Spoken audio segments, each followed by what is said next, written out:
My name is Liam Montier from Kmart Magic, and I'm talking to you about Michael Breggar's brilliant trick, Art Attack, formerly known as Masterpiece. And this is one of my favourite tricks to do close up. Anytime you've got a bit of table space, you're ready to go. So it's a great trick whether you're working professionally or if you're just showing tricks to friends at a restaurant or club or over Zoom. It works brilliantly virtually as well.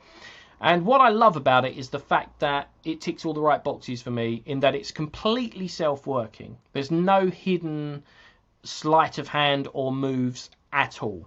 Okay, there's no gaffes or gimmicks for them to find or to go wrong on you. So everything is clean and examinable at the end of the trick as well.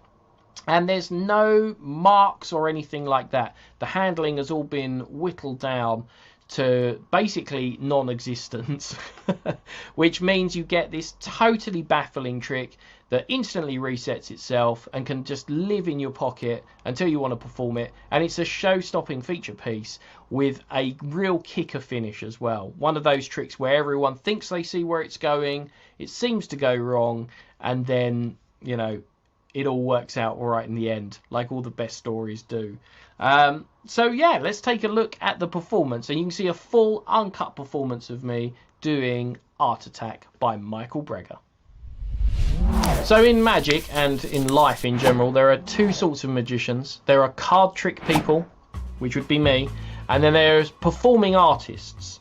Who do performing art rather than card tricks. I've never really done performing art, but I'm going to perform with some art just to break some boundaries and try some new things.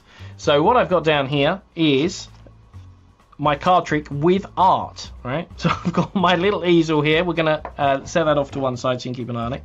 And inside here are the pieces of art that I'm going to do my card trick with. In fact, they are literally pieces of art because they've been cut into 4. Let's leave that envelope, that mysterious red envelope, off to one side.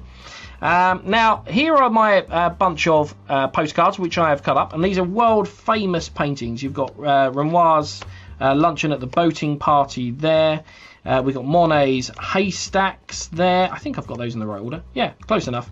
And then we've got a bit of Salvador Dali going on there, The Persistence of Memory. And also the Picasso one that sold for like $180 million or whatever it was. All in postcard form, and they've all been cut into literal pieces of art. Now, if you were here and, it was possible, I'd have you shuffle those as well. You would give them to your spectator, and your spectator would shuffle them however they liked and as much as they liked. So for the purposes of the trick, I am now your spectator, shuffling these cards very thoroughly.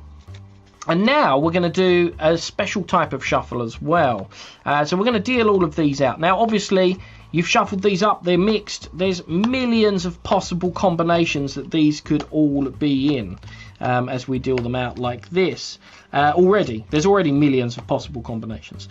But if we went to the next level and flipped some pieces over, then the amount of possibilities becomes literally endless. Literally endless. And so in fact, let's do that. We're going to flip over a whole bunch of these just at random to give us a starting point. So let's do that like that. And what's going to happen is we're going to do my special origami shuffle. So I want you to imagine this is one sheet of very modern art that we've created here from these pieces, and we're going to fold that sheet into a small bundle. And you're going to choose where we start from, where we fold down, and every time you fold an edge, everything's going to change. So let's say they start off by folding down the top half. We're going to flip the top half over, so the orientation of them changes and the position of them changes. Where would you want to fold next? From the side? That's great. So we're going to fold in from the side like this. And again, still 4 sides, so where do you want to fold? The same again? Yep, that's great. So we're going to fold across like this, and again you can see all the pieces flipping and turning, totally out of everyone's control. Organized chaos.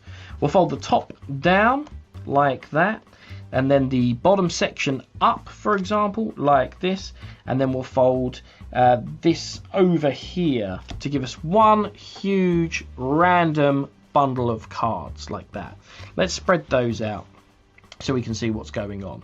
Obviously no one could have predicted the order of that packet or how it was going to end up, and yet In my mysterious red envelope that's been aside from the beginning, there is a postcard inside, and it says there will be 4 pieces turned over.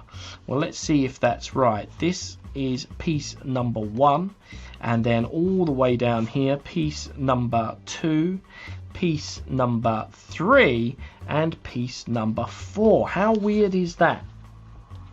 Well, that is pretty weird, but we were hoping for something even more spectacular, and let's see if it worked. Because if I turn these over, we've got 4 pieces.